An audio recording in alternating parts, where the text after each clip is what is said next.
आइए श्याम प्रेमियों, आज एक ऐसे भगत की कहानी सुनाते हैं जो अपने व्यापार में इतना लीन था कि उसे दिन दुनिया की कोई खबर नहीं थी। उसे सिर्फ पैसा पैसा और सिर्फ पैसे के बारे में चिंता थी। उसके घर वाले, उसके परिवार वाले सारे परेशान थे कि सेठ कभी कहीं नहीं जाता, सुबह से लेकर रात तक हर समय पैसे में ही लिपटा रहता है। बहुत दिनों से उसके इष्ट मित्र उसे कहते थे कि तुम हमारे साथ कहीं चलो, अपने बच्चों को लेकर चलो, लेकिन सेठ कहता इसके लिए काफी समय पड़ा है, अभी मुझे सिर्फ पैसा कमाना है। लेकिन एक दिन कुछ मित्रों ने बहुत जोर दिया कि 2 दिन की छुट्टियां हैं, हम खाटू श्याम जी के दरबार में जा रहे हैं, पूरे परिवार को साथ लेकर हमारे साथ चलो। और सेठ उनको ये बात मना नहीं कर पाया और बिना मन के वो उन परिवार वालों और इष्ट मित्रों के साथ खाटू के लिए रवाना हो गया। रास्ते भर वो अपने व्यापार की बातें करता रहा। उसे खाटू जाने की जरा भी इच्छा नहीं थी। लेकिन जब खाटू पहुंचा और बाबा श्याम के मंदिर में पहुंचा और जब बाबा से नजरें मिली, उसके होश उड़ गए। सेठ के परिवार वाले सारे दर्शन करके बाहर आ गए। वो सिर्फ 1 मिनट के लिए मंदिर में आया, लेकिन घंटों तक बाबा के दरबार में खड़ा रह गया। उसको होश नहीं रहा और वो बाबा की तरफ देखकर आंखें बंद करके आंसुओं की धार बहती रही और वो बाबा से मन ही मन बातें करता रहा। जब परिवार वालों ने उसे कहा कि अब चलना है, तो सेठ ने बाबा से कहा, प्रभु मुझे अब हर महीने 11 को अपने दरबार में बुलाओ। और ये कह करके वो बाबा के दरबार से वापस अपने घर को आ गया। 15 दिन बाद 11 आई। सेठ बहुत से लोगों को लेकर अपने साथ बाबा के दरबार में गया। ऐसे हर 11 को वो खाटू जाने लगे। लेकिन एक दिन जैसे ही वो सुबह 11 को घर से निकलने लगा, मुनीम ने कहा, सेठ जी कहाँ जा रहे हो? सेठ ने कहा, अरे मुनीम तुझे पता नहीं, आज 11 है, मुझे खाटू धाम जाना है। मुनीम ने कहा, सेठ जी आपको पता नहीं, आज बाहर के कुछ व्यापारी आने वाले हैं, लाखों का सौदा होने वाला है और वो व्यापारी आज रात को वापस इंडिया के बाहर चले जाएंगे। आपके पास तो मौका है, आप 11 की जगह मावस को खाटू चले जाना। सेठ के मन में ये आया कि हाँ, इसमें क्या फर्क पड़ता है, आज यहाँ व्यापार कर लेता हूँ, सौदा कर लेता हूँ, मैं खाटू मावस को चला जाऊंगा। और सेठ उस दिन खाटू नहीं जा पाया। 11 निकल गई, मावस आई, मावस को फिर कोई व्यापारी आ गया। उसके बाद फिर पूर्णिमा आई, फिर कोई व्यापारी आ गया और इसी तरह सेठ व्यापार में फिर उलझ गया। एक दिन रात को सेठ सोया तो उसके नींदों में उसे ऐसा आभास हुआ कि उसे कोई आवाज आ रही है और उसने बड़े ध्यान से सुना। उसे लगा खाटू वाले श्याम बाबा उसे कह रहे हैं, वाह रे सेठ, मैंने तो सोचा था कि मेरे दरबार में कोई बहुत बड़ा भूला भटका भगत आया है, लेकिन मुझे क्या पता था कि कोई भगत नहीं, एक सौदागर आया है और मुझसे सौदा करके चला गया। आज तू अपने घर में, अपने व्यापार में खूब खुश है, तू वहीं पर खुश रहे। और ऐसा कहकर वो आवाज बंद हो गई। सेठ की आंखें खुली, उसके मन में ग्लानि हो गई। उसने सोचा कि मैं आज ही खाटू धाम जाऊंगा और वो जैसे ही खाटू के लिए निकला, रास्ते में एक्सीडेंट हो गया। सेठ की दोनों टांगे रह गई। अब सेठ अपने पैरों पर खड़ा नहीं हो पाया और उसके मन की मन में ही रह गई। सेठ बहुत तड़पता रहा। एक दिन सेठ अपने घर के दरवाजे पर बैठा, आंसू बहा रहा कि मेरा बुलावा क्यों नहीं आ रहा, मैंने इतनी बड़ी गलती करी, मुझे बाबा के दरबार से इतनी दूरी क्यों हो गई। इतने में उसके घर के सामने से एक डाकिया निकला। सेठ ने डाकिया को आवाज लगाई और कहा, ए डाकिया, तुम तो कलकत्ता, दिल्ली, बम्बई भक्तों का संदेशा लेकर जाते हो, लोगों के चिट्ठियां पहुंचाते हो। आज मेरी एक चिट्ठी, मेरा एक संदेशा मेरे खाटू वाले श्याम बाबा के दरबार में क्या पहुंचा दोगे? डाकिया ने कहा, सेठ मैं तो आजकल खाली रहता हूँ, जब से इंटरनेट का जमाना आया है लोग ईमेल पर ही चैटिंग कर लेते हैं, बताओ तुम्हारा क्या संदेशा है और कहाँ पहुँचाना है। और ऐसे डाकिया ने सेठ से कहा और सेठ ने डाकिया से कहा।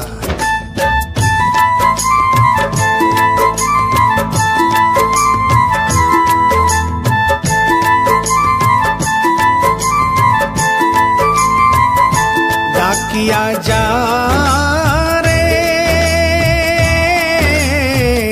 श्याम ने संदेशो दीजे, श्याम ने जाए तो कह दीजे, भगत थार दर्शन न तरसे। डाक डाकिया जा रे।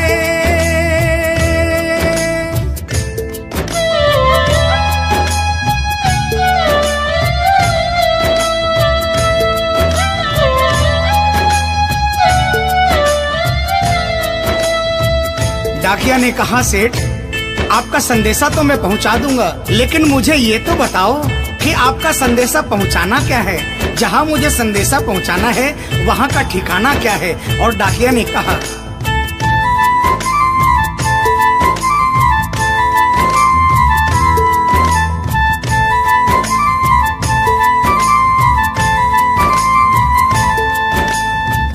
कौन से गांव थारो शाम बस्यो है, इतनो माने बता दे सेवक रे।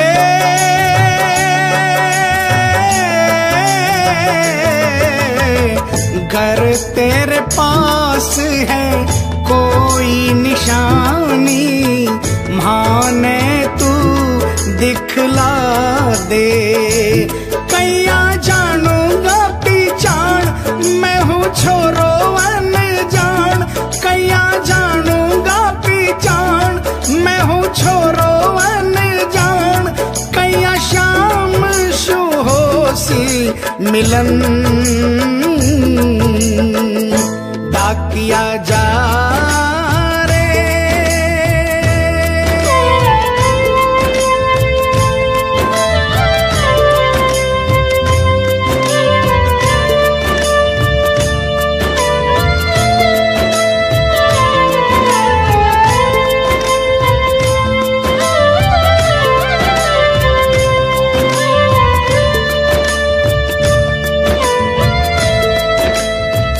सेठ ने कहा, डाकिया मैं तुझे जिस जगह का ठिकाना बता रहा हूँ वहाँ ऐसा दरबार है जहाँ जो एक बार जाता है वो वहीं का हो जाता है। उस दरबार की खासियत है जो वहाँ पर पहली बार जाता है उसके काम बन जाते हैं। सुन वहाँ का ठिकाना क्या है।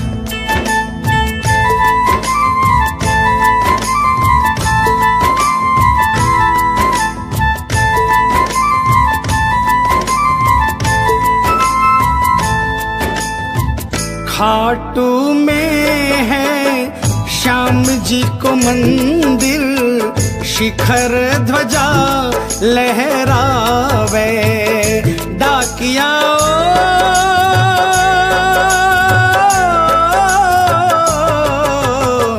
जोड़ी पर हनुमान बिराजे, सेवक चंवर ढुलावे। बाके नौबत बाजे द्वार, गूंजे हरदम जय जयकार। बाके नौबत बाजे द्वार, गूंजे हरदम जय जयकार। सज धज बैठो है श्याम सजन, डाकिया जा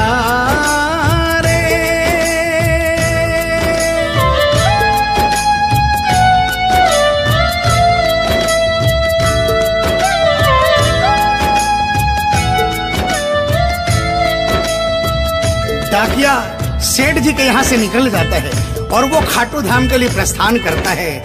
धीरे धीरे वो खाटू पहुँचता है और खाटू पहुंचकर बाबा के मंदिर का पता करता है और मंदिर के नीचे पहुंचकर वो पहले प्रणाम करता है और बाबा के मंदिर की 13 सीढ़ी चढ़ता है।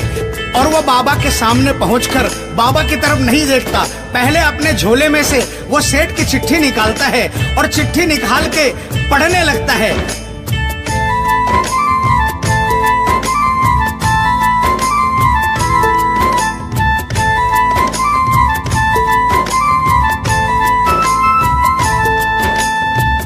पहुँच गयो दरबार श्याम के, बोलन लाग्यो संदेशो। बाबा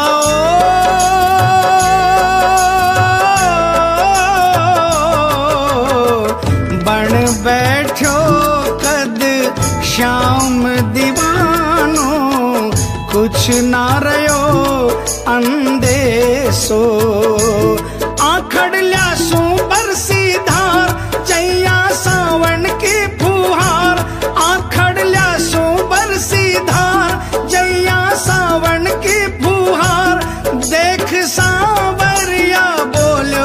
यह वचन डाकिया जा रे।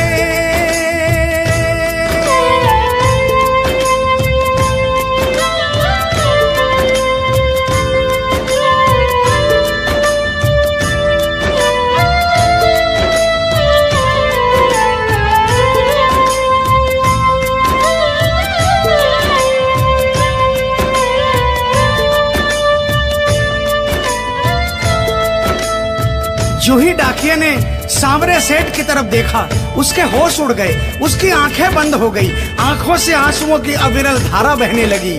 उसको ऐसा महसूस हुआ सपने में जैसे कि कोई श्याम प्रभु सिंहासन से उतर कर आ गए।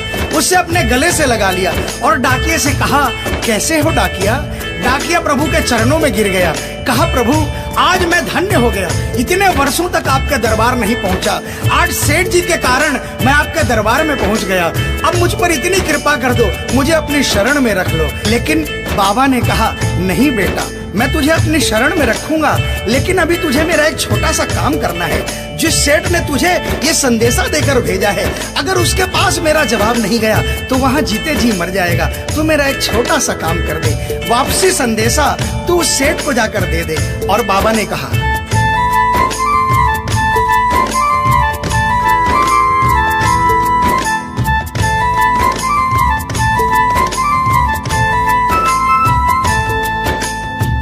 कह दीजिए तू जाए सेवक ने तेरो बुलावो आसी। सेवक रे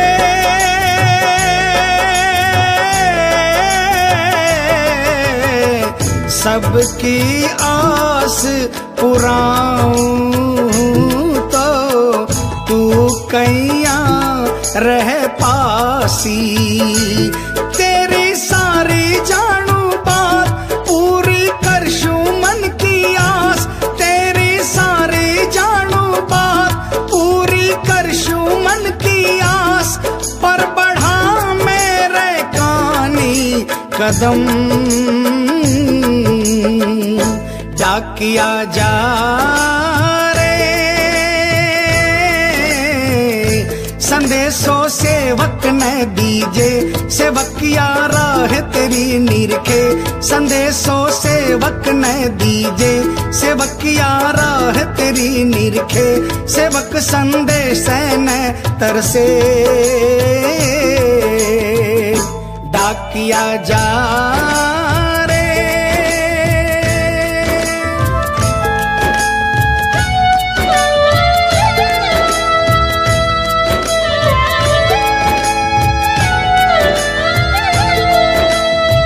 डाकिया श्याम प्रभु के चरणों में प्रणाम करके वापस निकलता है और वो आधी रात को ही सेठ के शहर में आ जाता है। अब डाकिया को इतनी जल्दी थी कि उसने आधी रात नहीं देखी और उसने जाकर सेठ के दरवाजे की घंटी बजा दी। उस दिन सेठ के घर में कोई नहीं था, सेठ अकेला अपने बिस्तर पर पड़ा था। जैसे ही घंटी की आवाज आई उसको लगा कि बाबा का संदेशा आ गया, लेकिन सेठ मजबूर था, वो उठना चाहा लेकिन उठ नहीं पा रहा था। लेकिन अचानक उसने जोरदार जयकार लगाई, हारे के सहारे की। और जैसे ही आवाज आई सेठ के घर में करिश्मा हो गया। सेठ अपने पांव पर खड़ा हो गया, दौड़ कर गया और उसने जाकर दरवाजा खोला। सामने देखा डाकिया खड़ा है। सेठ डाकिया के चरणों में गिर गया और कहने लगा, डाकिया जल्दी बताओ मेरे बाबा ने क्या संदेशा भिजवाया है। और डाकिया ने चिट्ठी निकाली और बाबा के भगत की चिट्ठी का संदेशा निकालकर सेठ के हाथों में थमा दिया। सेठ ने जैसे ही चिट्ठी देखी वो झूम झूम कर नाच नाच कर गाने लगा, आ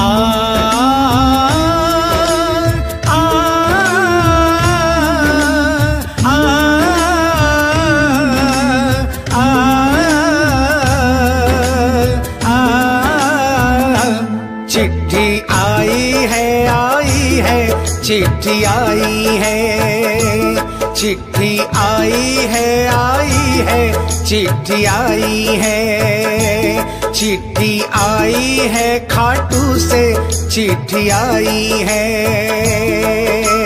बड़े दिनों के बाद मेरे श्याम धनी को आज, अरे बड़े दिनों के बाद मेरे श्याम धनी को आज भगत की याद सताई है। चिट्ठी आई है, चिट्ठी आई है, ओ चिट्ठी आई है, चिट्ठी आई है। सेठ ने वो चिट्ठी वापस डाकिये को थमा दी और कहा, डाकिया आप तो स्वयं बाबा से मिलकर आए हो, इसलिए बाबा का संदेशा अपने मुखारबिंद से मुझे सुनाओ।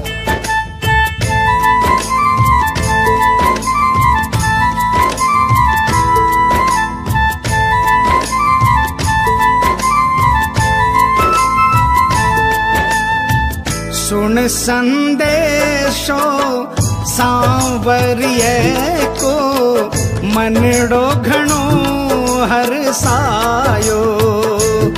बाबा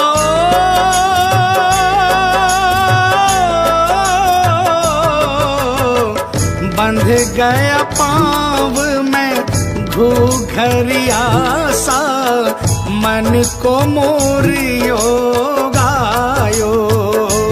म्हारो श्याम बड़ो दिलदार, हो जाओ लेवन ने तैयार। म्हारो श्याम बड़ो दिलदार, हो जाओ लेवन ने तैयार। महिमा गावे है कमल किशन,